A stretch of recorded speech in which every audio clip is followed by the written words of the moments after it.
আমার আলোচনার বিষয় সালাত। একজন মুসলিমের পরিচয় সালাত। দাড়ি থাকলেই একজন মানুষ তার পরিচয় মুসলিম হয় না, কেননা অমুসলিম ইহুদি খ্রিস্টান দাড়ি রাখে। টুপি পরলেই একজন মানুষ তার পরিচয় মুসলিম হয় না, কেননা হিন্দুরাও টুপি পরিধান করে। সাদা পোশাক, লম্বা জুব্বা, লম্বা পাঞ্জাবি পরলেই একজন মানুষ তার পরিচয় মুসলিম হয় না। এটা ইহুদি খ্রিস্টান এবং অমুসলিমরাও পাঞ্জাবি পরিধান করে থাকে। একজন মুসলিমের পরিচয় সালাতের মাধ্যমে। যে ব্যক্তি সালাত আদায় করে সে হলো মুসলমান, যে সালাত আদায় করে না সে হলো কাফের, সে হলো মুশরিক। সম্মানিত হাজিরিন, কালেমা শাহাদত পাঠ করার পরে ইসলামের শরিয়াতে সালাতের স্থান। সালাত ইসলামের শ্রেষ্ঠতম ইবাদত, যা মেরাজের রাত্রিতে ফরজ করা হয়। মুমিন এবং কাফের মুশরিকের ভিতরে পার্থক্য হচ্ছে সালাত। যে ব্যক্তি সালাত আদায় করে সেই মুসলমান, যে ব্যক্তি সালাত আদায় করে না সেই ব্যক্তি কাফের। মুমিনের জন্য সর্বাবস্থায় পালনীয় ফরজ ইবাদত হচ্ছে সালাত, যা অন্য কোনো ইবাদতের বেলায় এতটা জোরদার করা হয় নাই। আপনি অসুস্থ রয়েছেন, সিয়াম রাখতে পারবেন না, পরবর্তী আদায় করে নেবেন। দান নিজ ইচ্ছায় নিজ হাতে করতে পারলেন না, ভায়ার মাধ্যমে অর্থের টাকা পাঠিয়ে দিলেন। হজ করতে পারবেন না, আপনি টাকা দিয়ে দিবেন, আপনার বদলে কেউ বদলি হজ করবে, হজ হয়ে যাবে। কিন্তু সালাত এমন একটি ইবাদত একজন মুমিনের জীবনে সর্বাবস্থায় সদা সর্বদা এর কোনো অজুহাত খাটে না। মৃত্যুকালে রাসূল সাল্লাল্লাহু আলাইহি ওয়াসাল্লামের সর্বশেষ ওসিয়াত ছিল 5 ওয়াক্ত সালাত এবং নারী জাতি সম্পর্কে। পবিত্র কোরআনে আল্লাহ রাব্বুল আলামিন অসংখ্য বিধিবিধান নিয়ে আলোচনা করেছেন। তার ভেতরে সর্বাধিকবার আলোচিত বিষয় হচ্ছে সালাত। মহান আল্লাহ বলেন, ফাসাল্লি লিরাব্বিকা ওয়ানহার, হে নবী আপনি আপনার রবের উদ্দেশ্যে সালাত আদায় করুন এবং কুরবানি করুন। আল্লাহ রাব্বুল আলামিন রাসূল মুহাম্মদ সাল্লাল্লাহু আলাইহি ওয়াসাল্লামকে নির্দেশ দিলেন, হে নবী আপনি আপনার রবের উদ্দেশ্যে সালাত আদায় করুন এবং কুরবানি করুন। ইবাদতের জগতে সর্বশ্রেষ্ঠতম ইবাদত হচ্ছে সালাত। আল্লাহকে ডাকার সবচেয়ে বড় মাধ্যম হলো সালাত। দোয়া এবং প্রার্থনা করার সবচেয়ে বড় মাধ্যম হলো সালাত। সালাতের আবিধানিক অর্থ দোয়া, রহমত এবং ক্ষমা প্রার্থনা করা ইত্যাদি। আল্লাহর নিকটে বান্দার ক্ষমা প্রার্থনা এবং তার প্রার্থনা নিবেদনের সর্বশ্রেষ্ঠতম পথ হচ্ছে সালাত। আল কামুসুল মুহিত 1681 নম্বর পৃষ্ঠা। বলছিলাম রাসূল সাল্লাল্লাহু আলাইহি ওয়াসাল্লাম বলেন, তাকবীরে তাহারিমা আল্লাহু আকবার দ্বারা সালাত শুরু হয়, ডানে বামে সালাম ফেরানোর মাধ্যমে সালাত শেষ হয়। আবু দাউদ, তিরমিজি, দারমি, মিশকাতুল মাসাবি, হাদিস নাম্বার 312। আমরা দুনিয়াতে অসংখ্য ইবাদত করে থাকি। কাল কিয়ামতের মাঠে নাজাতের আশায় দুনিয়াতে আমরা অসংখ্য ইবাদত করে থাকি, অসংখ্য নেক আমল করে থাকি। আমরা দুনিয়াতে সিয়াম পালন করে থাকি, দান সাদকা করে থাকি, মসজিদ মাদ্রাসা নির্মাণ করে থাকি, অসংখ্য ভালো ভালো কাজ করে থাকি। তবে এই সমস্ত কাজের ভিতরে, এই সমস্ত আমলের ভিতরে আল্লাহ রাব্বুল আলামিন কাল কিয়ামতের মাঠে কোন আমলের হিসাব আগে গ্রহণ করবে এটা আমাদের জানার বিষয়। কিয়ামতের দিন বান্দার নিকট থেকে সর্বপ্রথম যে আমলের হিসাব গ্রহণ করা হবে তা হলো সালাতের হিসাব। এ বিষয়ে রাসূল সাল্লাল্লাহু আলাইহি ওয়াসাল্লাম বলেন, আন আবি হুরায়রা রাদিয়াল্লাহু তাআলা আনহু قال قال রাসূলুল্লাহ সাল্লাল্লাহু আলাইহি ওয়াসাল্লাম, আবু হুরায়রা রাদিয়াল্লাহু তাআলা আনহু বলেন, রাসূল সাল্লাল্লাহু আলাইহি ওয়াসাল্লাম বলেছেন, আউয়ালু মা ইউহাসাবু বিল আবদি ইয়াউমাল কিয়ামাতিস সালাত ফাইন সালাহাত সালাহ সাইরু আমালি ওয়া ইন ফাসাদাত ফাসাদা সাইরু আমালি। রাসূল সাল্লাল্লাহু আলাইহি ওয়াসাল্লাম বলেন, কাল কিয়ামতের মাঠে প্রত্যেক বান্দা, নারী এবং পুরুষ, প্রত্যেক বান্দার নিকট থেকে কাল কিয়ামতের মাঠে সর্বপ্রথম যে আমলের হিসাব গ্রহণ করা হবে তা হলো সলাতের হিসাব। ফাইন সলাহাত সলাহা সাইরু আমালি, যার সলাতের হিসাব সঠিক হবে তার জীবনের সমস্ত আমল আল্লাহর দরবারে গ্রহণযোগ্য হবে। ওয়াইন ফাসাদাত ফাসাদা সাইরু আমালি, যার সলাতের আমল ব্যাঠিক হবে তার সমস্ত আমল বরবাদ হবে। দুনিয়াতে আপনি মসজিদ নির্মাণ করলেন, যে ব্যক্তি দুনিয়াতে আল্লাহর সন্তুষ্টির জন্য একটি মসজিদ নির্মাণ করে, আল্লাহ রাব্বুল আলামিন এই ব্যক্তির জন্য জান্নাতে একটা ঘর নির্মাণ করে। কিন্তু আপনি যদি দুনিয়াতে সালাত আদায় না করেন, কাল কিয়ামতের মাঠে এই মসজিদ নির্মাণের নেকি আপনার আমলনামায় যোগ হবে না। সম্মানিত হাজরিন, মানুষকে খাওয়ানো, ইয়াতিম প্রতিবেশীর দেখভাল করা সবচেয়ে ভালো কাজ। কেউ যদি ইয়াতিমের লালন পালন করে, রাসূল সাল্লাল্লাহু আলাইহি ওয়াসাল্লাম বলছেন আমি এবং ইয়াতিম পালনকারী জান্নাতে এইভাবে থাকব। কিন্তু যদি আপনি দুনিয়াতে সালাত আদায় না করেন, আপনার এই ভাগ্য হবে না। কাজেই বলছিলাম, দুনিয়াতে আপনি যদি আপনার সমস্ত আমলের সমস্ত নেকি আল্লাহ রাব্বুল আলামিনের নিকট থেকে যদি আপনি কামনা করেন, অবশ্যই আপনাকে সালাত আদায় করতে হবে। যার সালাতের আমল সঠিক হবে তার সমস্ত আমল গ্রহণযোগ্য হবে, যার সালাতের আমল ব্যাঠিক হবে তার সমস্ত আমল বরবাদ হবে। হাদিসটি পাবেন নাসাই হাদিস নাম্বার 465, তাবরানী আওসাত সহিহুল জামে হাদিস নাম্বার 2573 নম্বর হাদিস।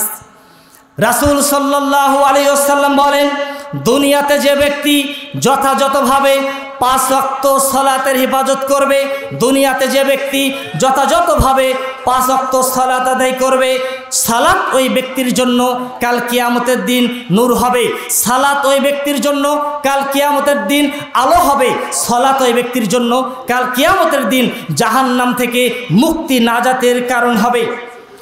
আর যে ব্যক্তি সালাত আদায় করবে না, কাল কিয়ামতের মাঠে এই ব্যক্তি জাহান্নাম থেকে মুক্তি পাবে না।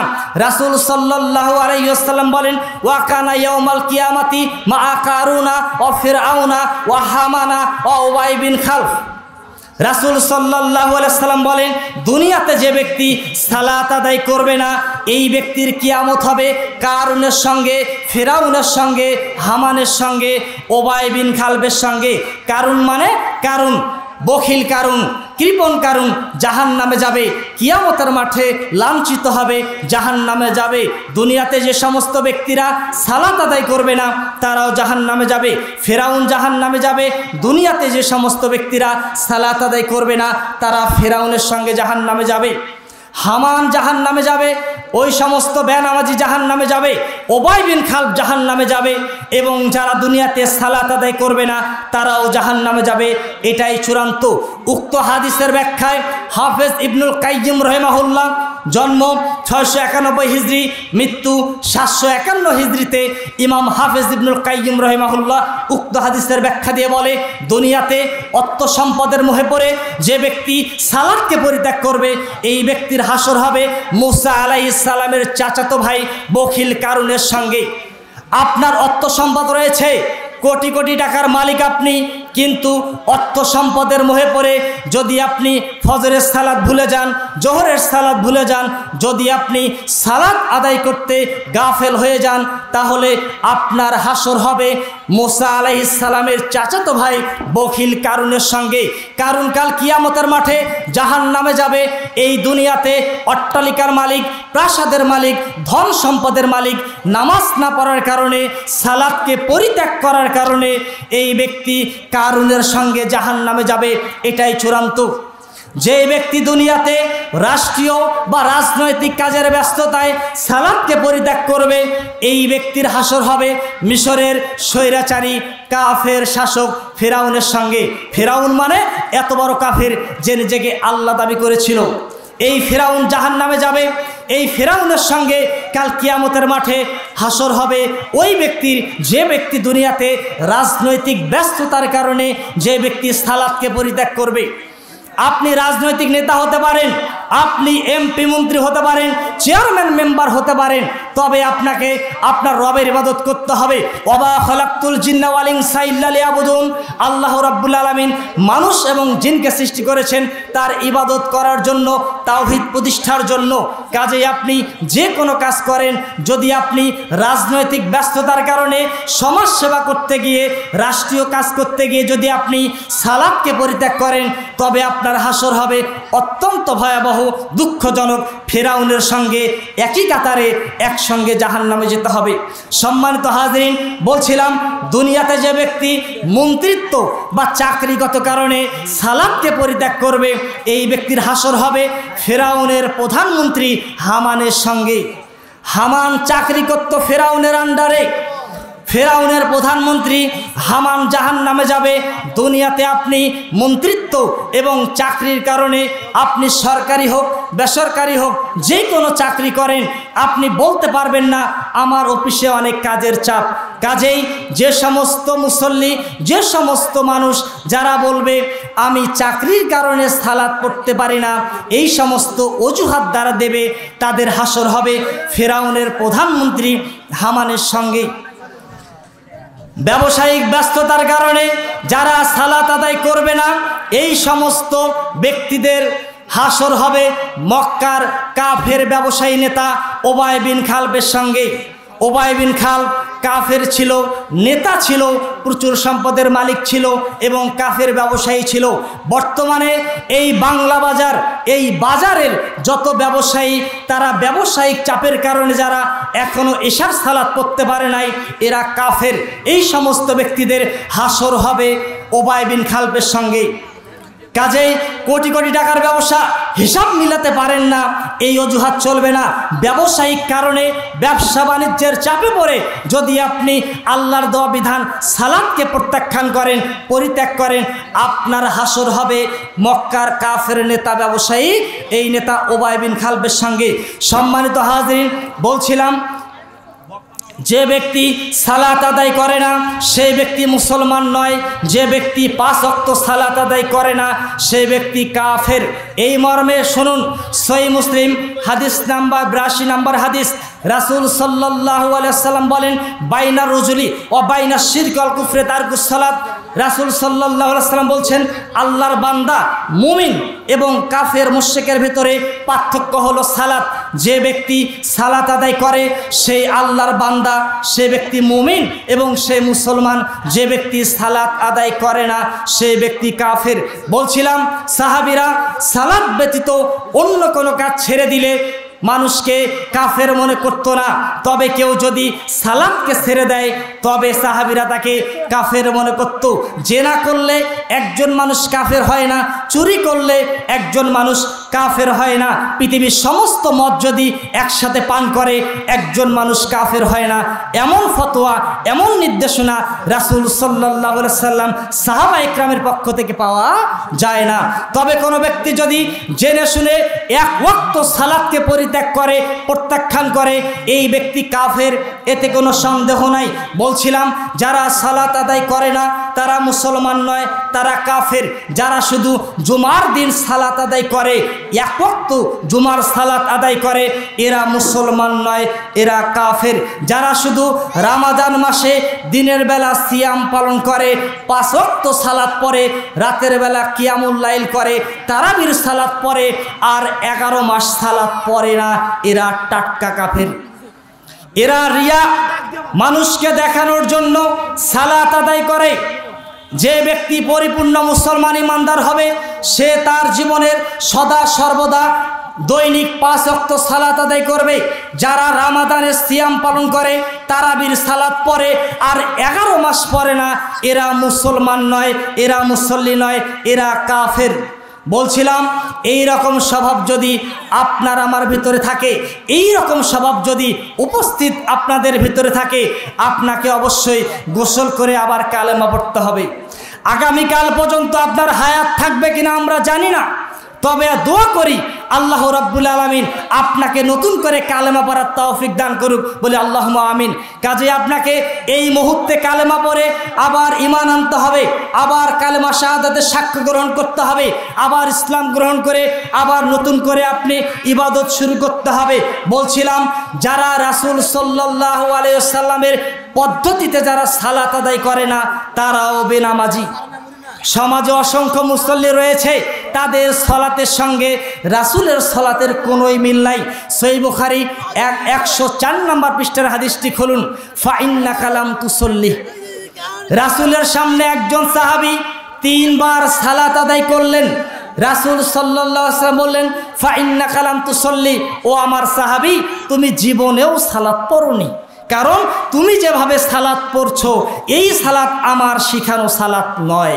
কাজেই যারা রাসূলের পদ্ধতিতে তাকবীরে তাহরিমা থেকে শুরু করে সালাম ফেরানোর পর্যন্ত যত বিধিবিধান রয়েছে এই সমস্ত পদ্ধতি যদি রাসূল সাল্লাল্লাহু আলাইহি ওয়াসাল্লামের তরিকায় না হয় তাহলে ওই ব্যক্তিও বেনামাজি, কারণ ওই সালাতকে আল্লাহর নবী সালাত বলে ঘোষণা করেন নাই। বলছিলাম যারা সালাত আদায় করে না, দুনিয়াতে যে ব্যক্তি সালাত আদায় করে নাই ওই ব্যক্তির মৃত্যুর পরে তার জানাজার প্রয়োজন নাই, কারণ দুনিয়াতে যার সালাতের প্রয়োজন নাই, নিঃশ্বাস থাকতে যার সালাতের প্রয়োজন নাই, মৃত্যুর পরেও তার সালাতের প্রয়োজন নাই। তাকে আপনারা এমনিতেই দুর্গন্ধ বের হবে, এই জন্য মাটিতে আপনারা দাফন করে দিবেন। এই বেনামাজি ব্যক্তির জন্য দোয়া এবং মাগফিরাত কামনা করা যাবে না। দোয়া কার জন্য চলে আর কার জন্য চলে না একটু শোনেন। মহান আল্লাহ বলেন সূরা হাসর আয়াত নাম্বার 10, আল্লাহ রাব্বুল আলামিন বলেন রব্বানা উগফির লানা ওয়া লিইখওয়ানিনাল্লাযিনা সাবাকুনা বিল ঈমান, হে আমাদের রব আপনি আমাদেরকে ক্ষমা করুন এবং যারা ঈমান সহকারে দুনিয়া থেকে বিদায় হয়েছে আপনি তাদেরকে ক্ষমা করুন। বলুন তো, যেই ব্যক্তি সালাত আদায় করে নাই, আল্লাহর বিধান হচ্ছে সালাত আদায় করা, যে ব্যক্তি সালাত আদায় করে না সে কোনো না কোনো রবের ইবাদত করে, অবশ্যই সে শিরক করে। রাসূল সাল্লাল্লাহু আলাইহি ওয়াসাল্লাম বলেছেন আল্লাহর বান্দা এবং কাফের মুশরিকের ভিতরে পার্থক্য হচ্ছে সালাত। কাজেই যারা সালাত আদায় করে না, যারা সালাতকে পরিত্যাগ করে, এই রকম বেঈমান এই রকম মুশরিক ব্যক্তি মারা গেলে তাদের রুহের মাগফিরাত করা যাবে না।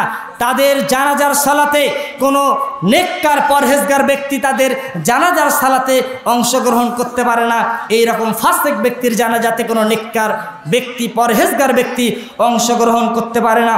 বলছিলাম সম্মানিত উপস্থিতি, বিভিন্ন হাদিসের আলোকে আহলে সুন্নাতের বিদ্বানগণের মধ্যে ইমাম মালিক রহিমাহুল্লাহ জন্ম 93 হিজরিতে, মৃত্যু 179 হিজরিতে, ইমাম শাফি রহিমাহুল্লাহ জন্ম 150 হিজরিতে, মৃত্যু 204 হিজরিতে।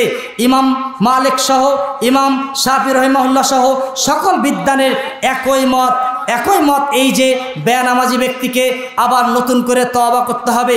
সে যদি তওবা না করে সালাত শুরু করে, সে যদি তওবা করে সালাত শুরু না করে তাহলে তাকে দৃষ্টান্তমূলক শাস্তি দিতে হবে। তার শাস্তি হলো মৃত্যুদণ্ড। বেনামাজির শাস্তি হলো মৃত্যুদণ্ড। শুনুন, ইমাম আবু হানিফা রহিমাহুল্লাহ জন্ম 80 হিজরিতে, মৃত্যু 150 হিজরিতে, তিনি বলেন সালাত পরিত্যাগকারীকে দৃষ্টান্তমূলক শাস্তি দিতে হবে। সে যতক্ষণ না পর্যন্ত সালাত আদায় করে তাকে জেলখানায় বন্দি করে রাখতে হবে। সে যখন সালাত আদায় করবে তখন তাকে জেলখানা থেকে মুক্ত করে দেওয়া হবে।